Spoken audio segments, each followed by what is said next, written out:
slide. If you could save the questions towards the end, then that would be amazing. And if we could all please be mindful of when we are unmuted. Please only unmute yourself if you are trying to ask a question. That's pretty much everything from me. To introduce our speaker, Uncle Farooq, he is currently the CEO of the Islamic Foundation, which is based in Markfield. He has previously served as the chairman of Muslim Aid, as Secretary General of Muslim Council of Britain, and President of ISB, and also founding President of YM.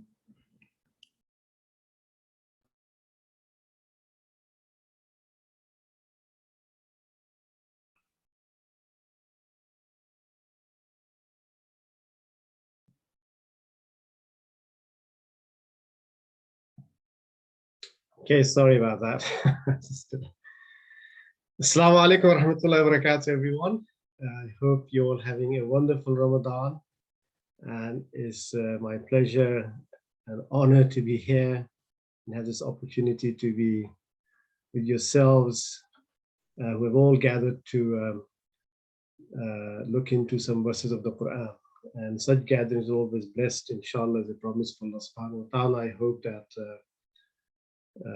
He accepts our efforts, inshallah, and throughout our life we grow closer to the Quran and nearer to the Quran, inshallah. So today we are studying Surah Al-Muzammil, which is Surah number 73, and we are going to be in the advertisement you had from the ISB, like last week. The whole surah was mentioned, but of course, you're not covering the whole surah, but we're covering certain verses of the surah in the limited time we have.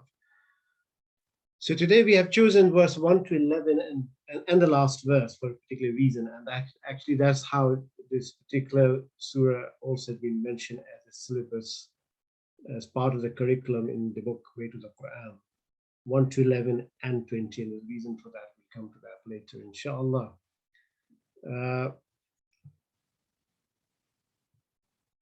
Sorry, it's moving. So again, like last week, I just thought I'll share once again the methodology of the Way to the Quran, the book that has been written to bring us closer to the Quran, so we can benefit and understand. So these are some of the points in that methodology, and what my father, Ustad Farooq Murad, has suggested that we should just open the book as if it's being revealed to you today.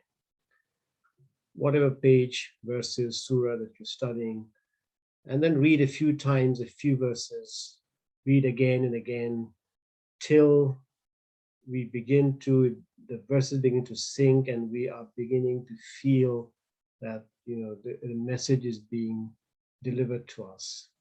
And then try to work out what that message is. We divide it into smaller messages, so shorter messages or subgroups of verses, to see how the point has been made.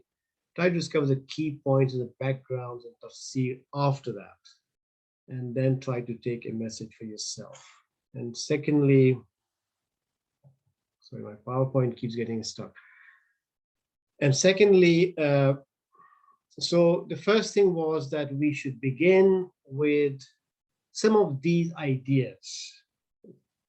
When we start to study the Quranic passage like we're doing collectively today, even when you sit down on your own to study a group of verses or a selection of verses, try to bring to your mind and heart these points. And they have been explained in detail in the book. The main things are the importance of the Quran to yourself, commitment to it, realizing what it promises to offer, what it has done historically, the niyyah, and also the gratitude and the commitment to mold our life, to shape our life according to the instruction in the verses.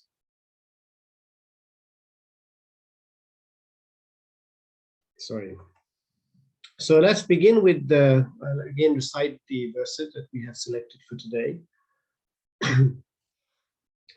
أعوذ بالله من الشيطان الرجيم بسم الله الرحمن الرحيم يا أيها المزمل قم الليل إلا قليلا نصفه أو انقص منه قليلا أو زد عليه ورتل القرآن ترتيلا إنا سنلقي عليك قولا ثقيلا إن ناشئة الليل هي أشد وطئا وأقوم قيلا.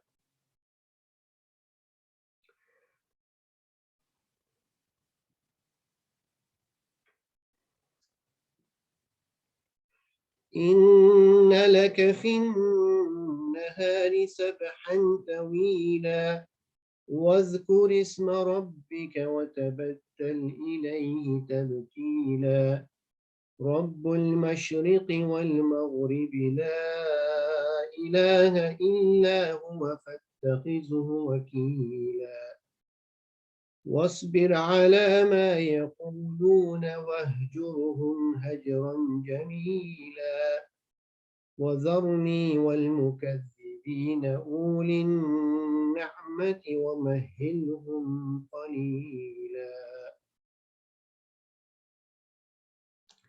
And then there is the Sadaqallah al-Azim. And then there's verse number 20. I'm not going to be reciting that long verse, the longest verse of the surah, but we will come back to it later in our discussion today, inshallah. So I'm just going to go back and put up the translation so you can all just read the translation. I'll also read it once, inshallah. O you the sleeping enwrapped one, stand up in prayer by night, all but a small part of it, half of it, or reduce it a little, or add to it a little, and recite the Qur'an slowly and distinctly. Behold, we shall cast upon you a weighty word. Surely getting up at night is the best means of subduing the self and is more suitable for uprightness in speech. You are indeed much occupied during the day with the affairs of the world. So remember the name of your Lord and devote yourself to him with exclusive devotion. He is the Lord of the East and the West. There is no God but he. So take him alone for your God. And bear patiently the vain things they utter, and gracefully forsake them. Leave it to me to deal with the affluent ones who give the lie to the truth, and bear with them for a while.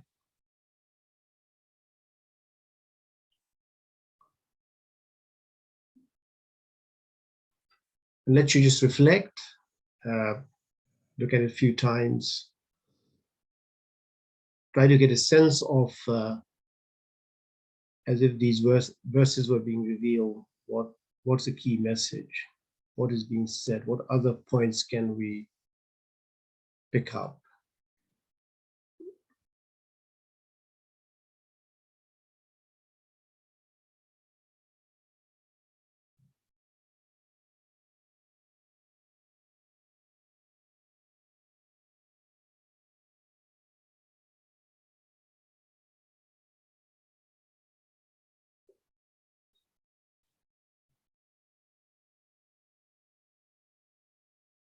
Okay, so Bismillah ar-Rahman ar-Rahim.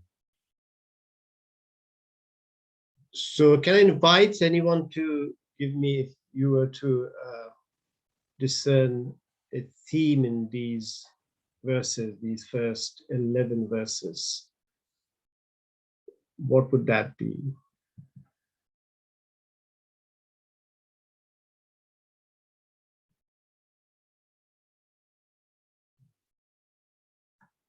Anyone would like to come in? Any message that you found in this?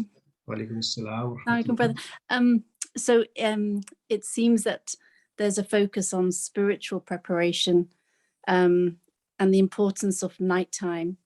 and working on yourself, particularly, obviously, this is referring to Rasulullah Sallallahu Alaihi Wasallam, in preparation for the heavy word that will come.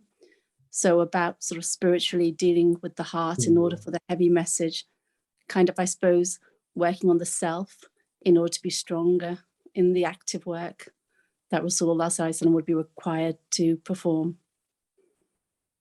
Shukran, Sarah. That's very good, mashallah. Try to reduce that to maybe a couple of sentences. Anybody else? Or even one sentence, a word.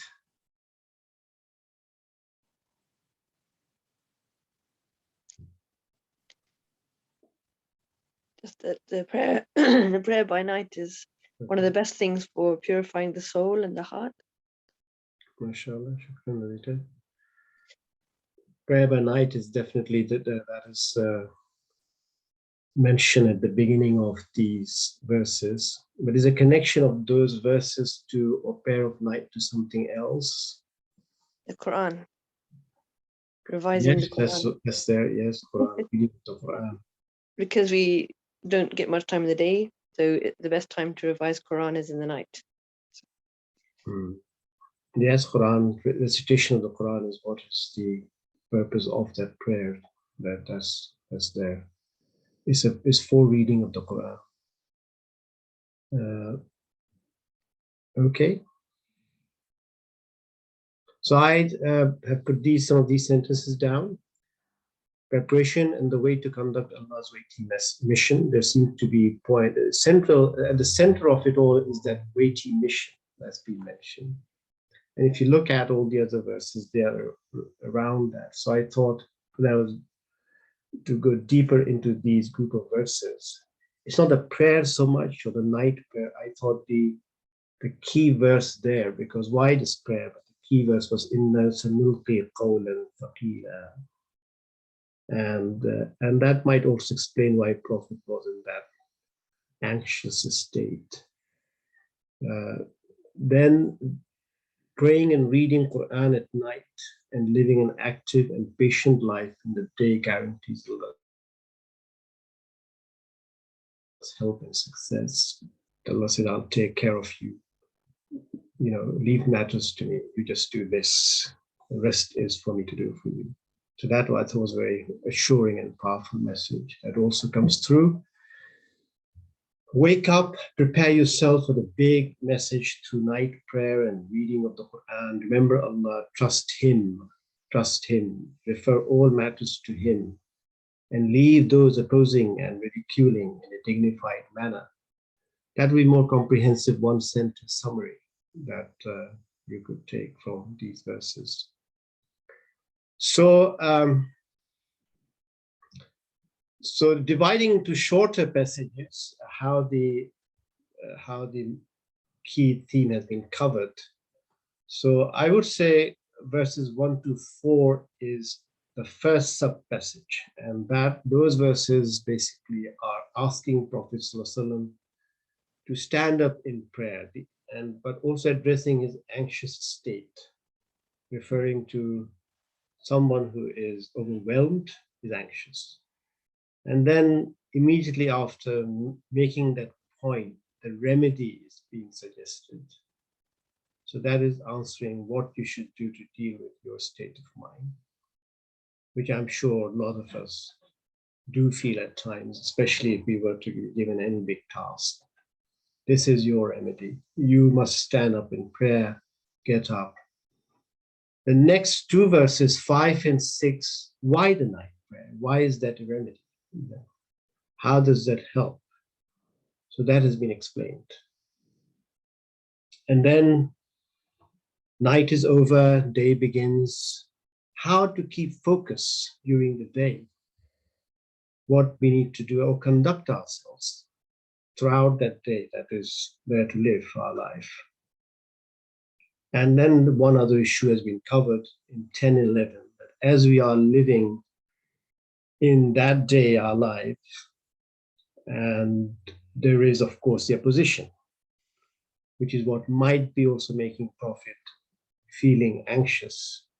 So another point has been covered, how to deal with those who are opposing you, ridiculing you, being hostile to you, belittling you, all of those things that we face when we go out to do something good quite often, especially if it's a matter of getting people to change themselves.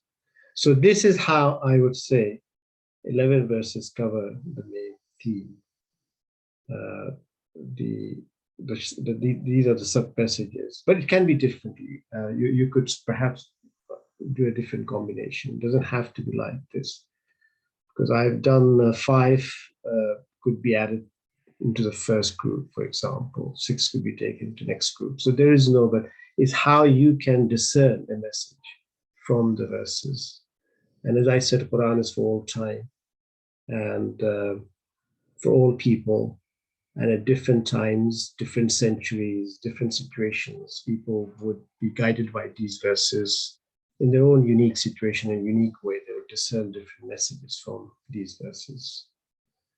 That flexibility is there in the Quran, has to be there in the Quran, because our life is evolving and situation changes, is changing all the time. Not our essential nature, but many of the other issues. So therefore, there's no right and wrong, but it's trying to gather a message for ourselves. So if I were to look at these verses, I would say that's how I think they're making a point.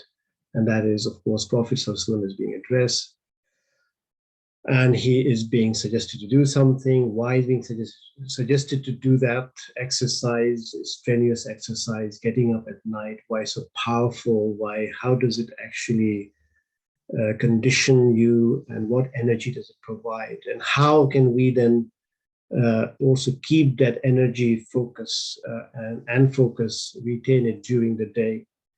And part of that, again, I said you could add 10, 11 to the last group, which just have 3 subgroups, 7 to 11, is how to keep that focus. Part of that is how to deal with negative energy, distractions that we come across when we can lose our focus and basically lose a sight of the key purpose and get busy settling scores, petty squabbles, and the rest of it. So that's those are the subverses. The next step is we can ask some questions. What are the key steps just to the covered or anxious one? Why he might be, and you could say it's not just night prayer that's been suggested. That's why I said, what are the key steps suggested? Night prayer is the first instruction. There are a group of other instructions that follow actually also. So 3 of the 4 or 5 instructions there have been given to someone who is charged with this mission of Allah's deen, taking it forward, being active in Islamic work. The 4 or 5 key instructions have been given in this surah, Surah Al-Muzammil, that they can take. Any one of us who follows Prophet ﷺ, follows his sunnah, and in the and taking that mission forward, which is in the Quran itself. لِيَكُونَ الرَّسُولُ شَهِيدًا عَلَيْكُمْ وَتَكُونُوا شُهَدَاءَ عَلَى النَّاسِ, so that the Prophet may be witness upon you and you may be witnesses upon mankind, and that is why you are called Muslim. That's the key, one of the key mission of a group that is called an Ummah Muslim, that is, they've submitted and they've committed to fulfill the ahad, the contract. At the beginning of Surah Al-Baqarah, for example, we find when Israel are being asked to fulfill the covenant they made with Allah subhanahu wa ta'ala. The main reason why this mission was taken away and entrusted to Prophet ﷺ and his ummah is this fulfilling of this covenant and contract that has to go on till the day of judgment, till the last day. Humanity would continuously need, like we need continuously education for generations to come, develop people, that cycle goes on. And same thing happens with the hidayah, that hidayah has to be taken forward. So why he might be covered up, how does night prayer and Quran help, how should we react to the opposition? So these are the questions that we can ask ourselves. There could be other more deeper questions that we may come up with. always good to ask questions when we're reading the verses. Why? What is being said? Why this is being said, not something different, and how? It's good to ask questions. The Quran itself invites us to ask these questions. فَلَا تَتَفَكَّرُونَ, and so on. So let's just, my last 15 minutes just run through the kind of dars, if I could say that, the traditional dars of Quran, which is not what we're doing. But going to the background of the surah, it is a very early period Meccan surah. Some traditions tell us that it could be the fourth surah, after, for example, those initial verses, Iqra bismi rabbika alladhi khalaq, and few verses of Surah Al-Alaq, and Al-Muddassar qum fa'anzir, ya ayyuha al-Muddassar qum fa'anzir, thiyabaka fakabbir, and wa rabbuka fakabbir, so wasiyabaka fatahhar. So Surah Al-Muddassir, and then maybe Al-Muzammil could be the third, fourth. But the fact that Prophet ﷺ is being asked to recite a larger portion of the Quran, because he's been suggested to stand for a significant part of the night, also leads to the idea that it could be a bit later than the first four. Could be that a number of surahs have been revealed. This may have come when some hostility had also started. So because it talks about hostility, about Jahil, about the fact that, you know, what people are saying to are already criticizing and attacking the Prophet ﷺ, leave them alone. So that kind of gives the idea that this could be a bit later than first four surahs. So this is how you could get an idea of the period of revelation by asking these questions. That look, logically it's being said, Quran in half the night, 1/3 of the night. So there must be, because Quran wasn't a whole book available at the time. It wasn't available throughout Prophet's life anyway. But there must have been a number of revelations which had come. So that's the period of this particular surah. And it provides sources to draw strength. Basically, the theme is they are suggesting a number of ways Prophet ﷺ could draw strength. And his mission is being highlighted. And the needs of different stages as surah continues also have been mentioned, because these are the verses which were perhaps at the beginning, but towards the end of the surah comes the verse which is much, much later in Medina that has been added, and same themes have been covered as in these initial verses. So let's look at the verses again and reflect over some of the words. So the first thing is Allah in a very loving tone addressing our beloved Prophet ﷺ. And this was, I think, the Arabic style. So if someone is wearing something or has certain feature which can be also used to address that person, that was a kind of tone of endearment. But Allah subhanahu wa ta'ala is saying, Ya ayyuhal muzammil. It's one of the names of the Prophet there, from Muzammil. And popular name amongst Muslims, Muzammil. It's one of the names of the Prophet. It's basically highlighting that he had taken to bed, and he had a shawl, which a kind of a shawl which he used to also wear around him, and he was kind of just covered under that. This also indicates that it was perhaps one of the reasons why it is said that this could be one of the very first revelations, is that when Prophet ﷺ, the story that he actually, when Archangel Jibreel alayhi salam brought the initial verses, he came down from the cave of Hira, ran to his home, to his wife, and said, Zammaluni, Zammaluni, cover me, because he felt the weight of that experience and what is to come after that. So the whole thing made him he was very overwhelmed. He was scared for his life. He was afraid.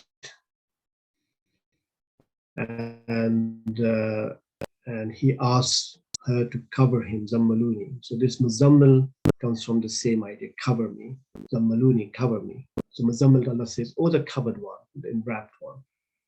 So you can see that it is one point of strength and assurance. The first point we can draw from this verse is that, look, even the Prophet ﷺ felt overwhelmed. And it's perfectly normal state of being that as da'i or as someone who's taking a good cause upon ourselves to feel overwhelmed, to feel scared, to have that fear. There's nothing wrong with that. Even the Prophet ﷺ felt like that. So this is the first point. Then he's being told, stand up in prayer by night, or but a small part of it, half of it, or reduce it a little. So it's very interesting, illa qalila, except a little, half of it, aw inqus minhu qalila, or reduce it a little, aw zid alayhi, or add to it a little. So roughly half, bit more, bit less, that's what we're talking about. But what is a night? How long is it? Which part of the night we are talking about? Is it from sunset to dawn, perhaps? Or it is later part of the night when one goes to sleep, the sleeping hours, if you're sleeping for 7 hours, is being suggested about 2, 3, 4 hours. But nevertheless, it seems like a good part of the night, we can draw that conclusion. And then it is said, وَرَتِّلِ الْقُرْآنَ تَرْتِيلًا. Rattil, and do recite the Qur'an in a slow, rhythmic tone or rhythmic manner, distinct manner. Tartil, which again we use for good recitation of the Qur'an, tartil of the Qur'an, or tajweed of the Qur'an. So tajweed doesn't actually appear in the Qur'an, but tajweed, the tartil certainly does, which is here, as we can see. Imam Raghib al-Isfahani, he considers that to be distinct, keeping every word separately and stressing, elongating certain words. So that is one explanation of tartil. But interestingly, I found another explanation, which is tartil also includes when our different state of being, like from the tongue to the heart, to the soul, to the understanding in our minds, to action. These steps, one after the other, following them all through, that also means tartil. وَرَتِّلِ الْقُرْآنَ تَرْتِيلًا. In other words, from recitation to the following. That comes because that whole idea of rattil or tartil is also used to when a caravan of camels, they all line behind one another and walk through the desert. That is also referred to as tartil of the camel. Camels are in order, following one after the other in an orderly manner.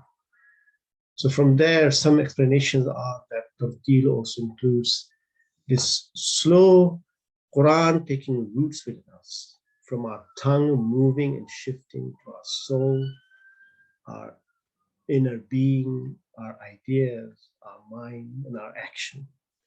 The whole of thing is a following from one stage to another. So we have to take Quran like that. That's what tartil of the Quran. Qira of the Quran means to read the Quran. Tartil of the Quran is more than that. It is not just reading beautifully, but it means reading slowly and distinctly. That's one meaning. And second meaning, you understand, is from taking the Quran through your life, from reading to what Quran is asking us to do. Letting it sink into our lives, shaping our culture, character, everything. That's what you should do during the night. Behold, we shall cast upon you a weighty word. Inna sanulqi alayka qawlan thaqila. Why? Because we are going to be revealing a weighty qawlan thaqila. It is being referred to the weighty message, what Quran came to do, what Quran stands for, is weighty. It is not just to be recited beautifully, but there's implications. The Quran wants to remove injustices from this earth. Quran wants us to become better peoples, servant of Allah subhanahu wa ta'ala. So that is the weighty word. And why night prayer? In a nashi'at al-layl. Nashi'at al-layl is what has been mentioned. It's not waking up, standing up, getting up at night. And here ashaddu wat'an wa aqwa muqila. It does two things, waking up at night. Now here, I don't want to go into detail, but traditions and many hadiths about Prophet's own habit, which have been reported by Aisha radiallahu anha, his beloved wife, that sometimes he would get the middle of the night, sometimes he would get up early part of the night and later part of the night, but quite often very later part of the night, the second half, before the dawn. And that's why that time is seen as a popular time for tahajjud, because a lot of traditions about Muslim getting up at that time of the night. So that's like before nowadays when we do Sahri time, that is that part of the night. Unless we are just having one glass of water before the last minute. But if we are woken up for a good Sahri an hour before, then that would be that part of the night nowadays. And again, if we can find time to read 2 rak'ah at that time, that would be tahajjud prayer. And that is a nafil for us, as Quran mentions, but tahajjud bi nafilatul lak. So Nashiat al-layl is actually to wake up after having had a bit of sleep. Nashiat al-layl. So some sleep and then waking up. What does that do? Ashaddu what? So what's meant? It is very good in, best means subduing the self, the translation we see here. Watha is actually used for treading or flattening, shaping. Is the soul and the self inside that needs to be conditioned. Conditioning of the self, we can say, is also part of the meaning of watha. So that is one thing. Aqwamu qila, and for the uprightness of speech, the aqwamu, the root word again here is qiyam, to establish the word, the speech, and within ourselves.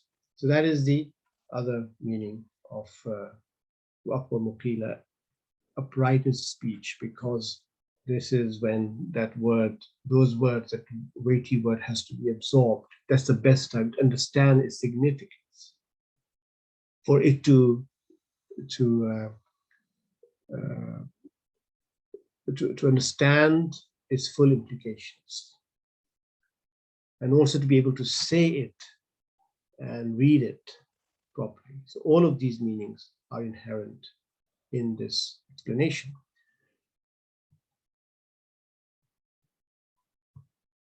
So that's verse 20. I'll come to that later. So then the next group is, you are indeed much occupied during the day with the affairs of the world.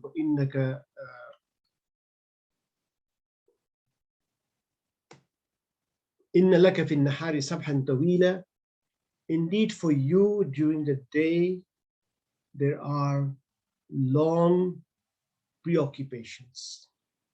Sabhan tawila. Sabhan, tasbih comes from the same root word, sabhan. Subhana comes from the same root word. It's also being used for stars and planets which are moving around, circling, busy, preoccupied, completing the cycles, our daily cycles, running for this and that, all of that. So it's also used for our preoccupation during the day. So of course we have preoccupation from morning till evening, earning a livelihood, looking after our elderly parents and our children and neighborhood and so on and so forth. So Allah subhanahu wa ta'ala is saying that for you. So again, you can see what comes through from these verses is that a Muslim is supposed to be busy in life. A pious Muslim in the Prophet ﷺ is actually fully engaged in life. Allah says you are busy in your daily routine and life.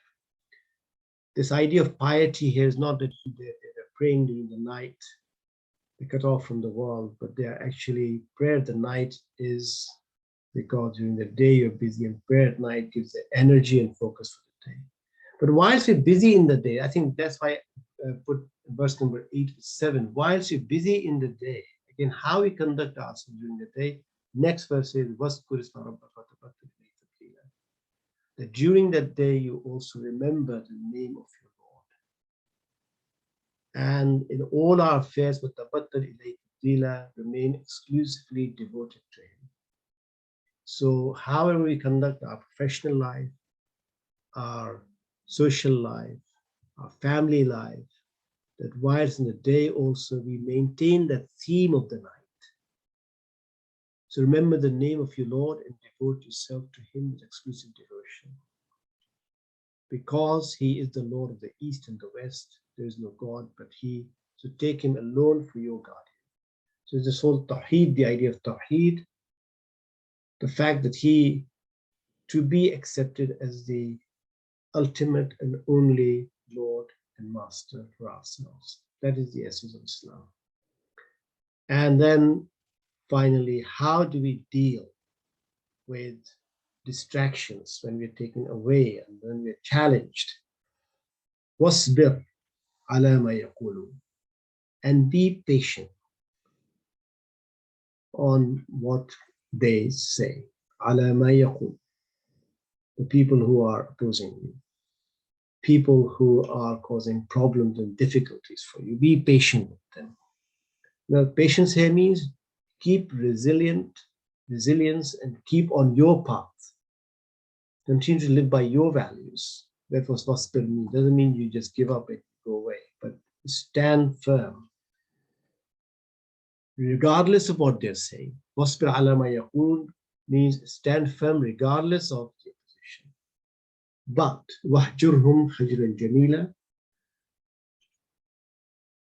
and gracefully forsake them.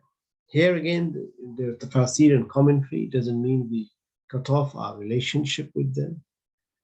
We just don't care about them anymore.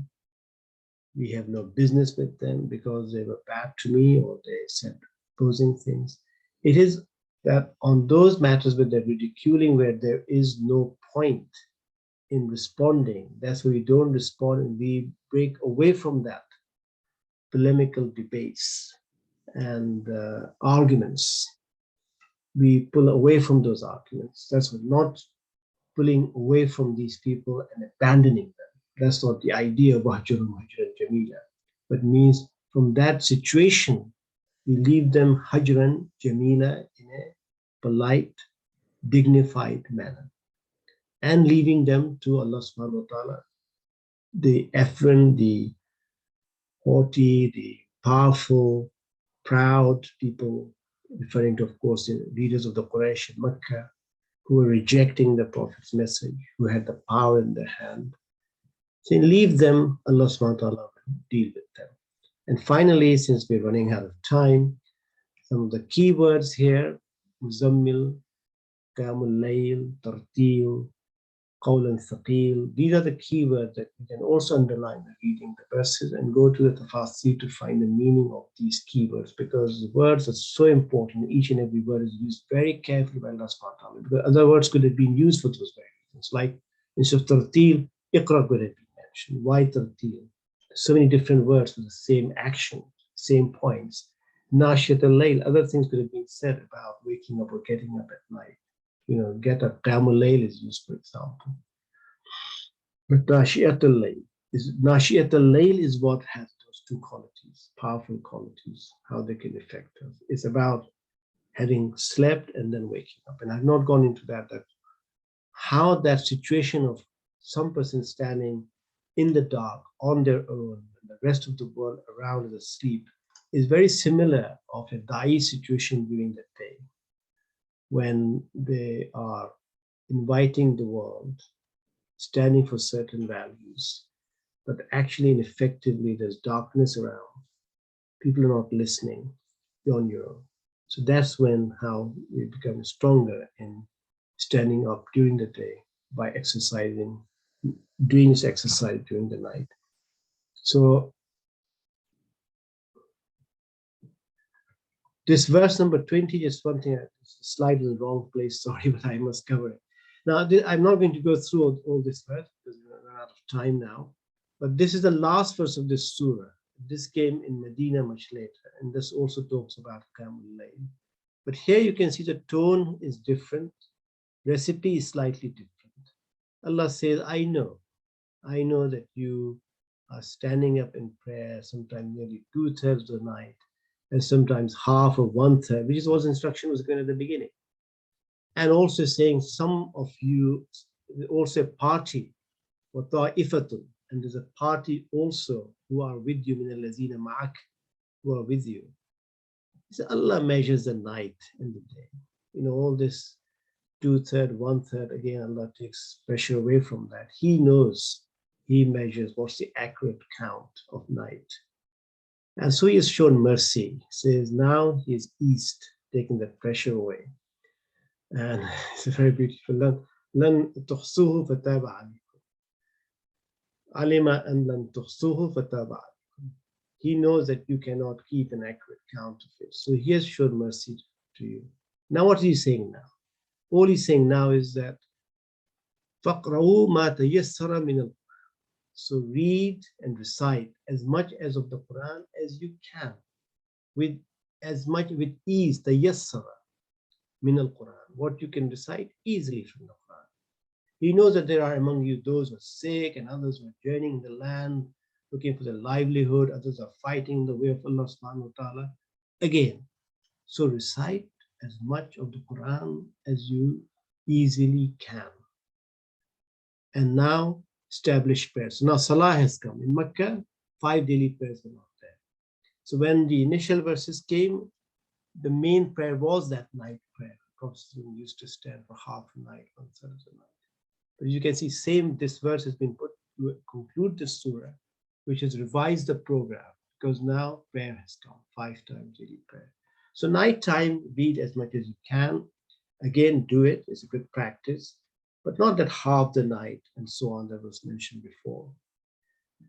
But now you establish prayer, which is the 5 times daily prayer, pay your zakah, and give Allah qardan hasana, a goodly loan. This is the money that is given for Allah's cause, because zakat has been mentioned. That's what poor do, social welfare and the rest of it.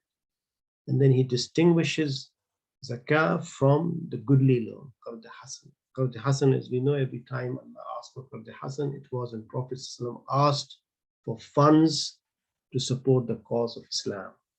That is the money that Allah regards loan to Him, because there's no return for it except what Allah will give on the day of judgment. This money is not the kind of qard hasan that nowadays we see people asking for. Qard hasan for masajid can be used. It's a good loan because you're not expecting any profit or interest on it. It's haram anyway. So that's why they use the word qard hasan. But in Quran, qard hasan is a term that's been used when the money was given, asked by the Prophet for the cause of da'wah for Allah subhanahu wa ta'ala, for jihad particularly. When the issue came of defending Medina, that's when Allah says, who will give qard hasana? And He says, whatever you send forth, Allah will. And finally, seek forgiveness, ask Allah's forgiveness. The program is night prayer a little bit, what you can easily do, more the better, obviously. 5 daily prayers, paying zakah, investing resources for the weighty message that has come, and whatever good you send forth for yourself, you shall find with Allah. So action also can come into it. And commitment to seeking Allah's forgiveness, which is self-reform, self-improvement, and accountability. May Allah forgive us all. He is most forgiving and most compassionate. I'll close here because we've got just 10 minutes left before the end. Jazakallah khair. I found that amazing, kind of really going quite deep into the meaning and the context behind the ayahs that we read. Inshallah, we have some time for question and answers. So we've already had a question in the chat box. I don't know if the person who's asking wants to unmute and ask it, or I can try and summarize it. Yeah, I can see chat box. There is Tom. It seems somebody's question has been answered. So let me back to the beginning. Worship Islam is a perfect deen. Please summarize for me. Yeah, I'll summarize it, no problem. Thank you for the talk, Uncle.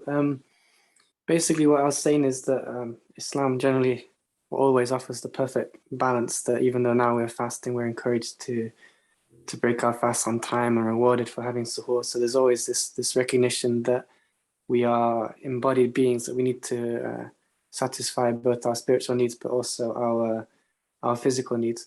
But I've always struggled with this idea of like sacrificing my sleep more than, well, in the quantities kind of mentioned. So whenever I've lost more than half an hour, it's really impacted me the following day. And if I tried that over multiple days, it's had a really negative impact on my life. So I've struggled with implementing this practice. So is it just this kind of huge quantity? Is that just for the Prophet ﷺ? And like it says in this final verse, as much as we can do, maybe if it's just 2 rakat or 5 minutes, 10 minutes, how can we best implement this practice? Yes, I think a very, very good point that also lifestyle has changed considerably. Obviously, we don't realize that we live a very busy life now. When I try to take myself back to the days of the Prophet ﷺ, even in Medina, when I sometimes sat in Masjid Nabawi, try to visualize life around here, you know. So the Prophet ﷺ walked from his house to the place where he led the prayer is about 20 yards, maybe, you know, which is how much maybe you could walk from some places within your home. And now we're talking about going to masjid, obviously much further away. But people came from much farther distances to Masjid Nabawi as well. Point is that Alhamdulillah, Quran is guidance for all time, and I think this particular last verse, the emphasis on this phrase, which is to recite as much as you can easily. فَقْرَؤُوا مَا تَيَسَّرَ مِنَ الْقُرْآنِ, mentioned twice here. So, and then the 5 daily prayers came into practice. So what I would say is tahajjud is still, given the many hadiths about the importance of tahajjud. But tahajjud bi nafilatan lak, Quran itself says.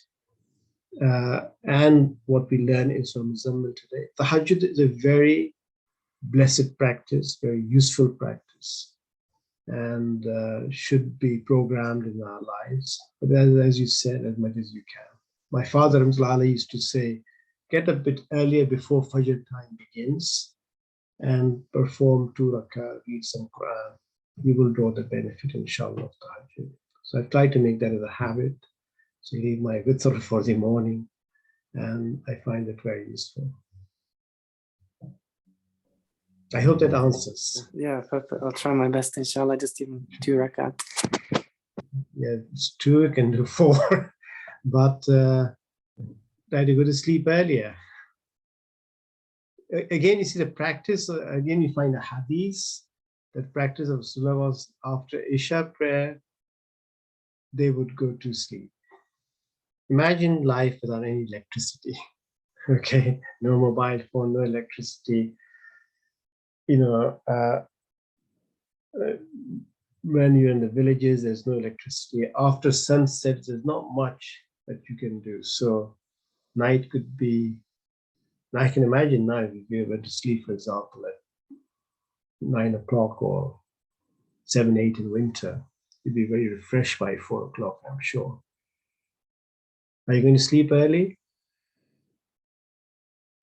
I'll try my best, inshallah. Yeah, I always try and make this habit, but like you said, it's very difficult, and people always try and, contact you and need things from you at that time as well. So yeah, I'll make the intention, inshallah. Thank you.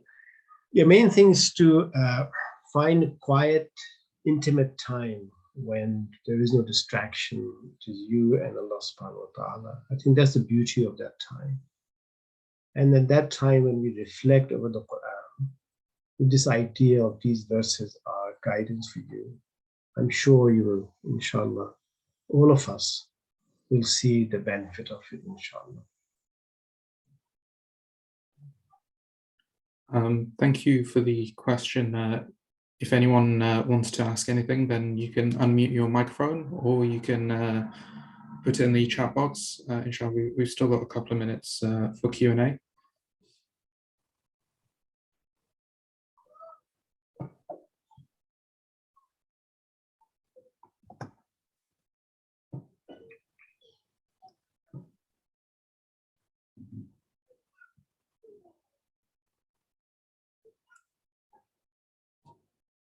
Someone wanted to find out about reciting the Quran with tartil. I saw a question.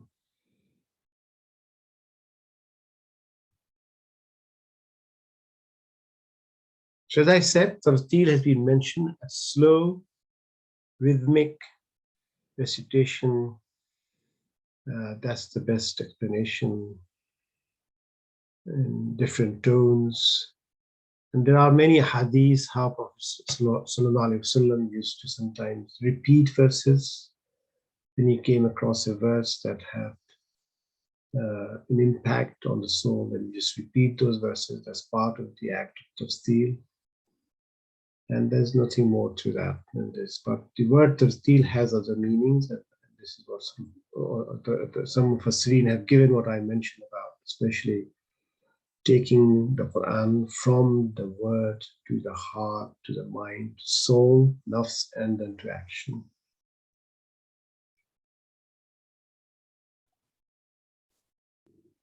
We've also had another question. Can Qardan Hasan also mean loan our soul by serving Allah? Qard Hasan mean a loan. So I didn't catch that, didn't hear that clearly. Can it also mean loan our soul by serving Allah? That's interesting. No, I think Qard Hasan means here it means basically giving resources, financial resources to Allah subhanahu wa ta'ala. That's quite clear. That would be a bit far-fetched. Yuqridullah qardan hasana, 7 times been used in the Quran, I think. In the context in all those occasions has been for giving financial, material help and assistance to Prophet Sallallahu Alaihi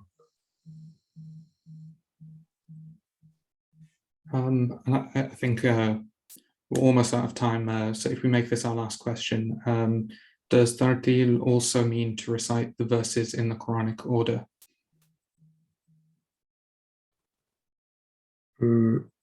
So verses are recited when we're reciting a portion. Of course, you're reciting in an order. Yes, definitely.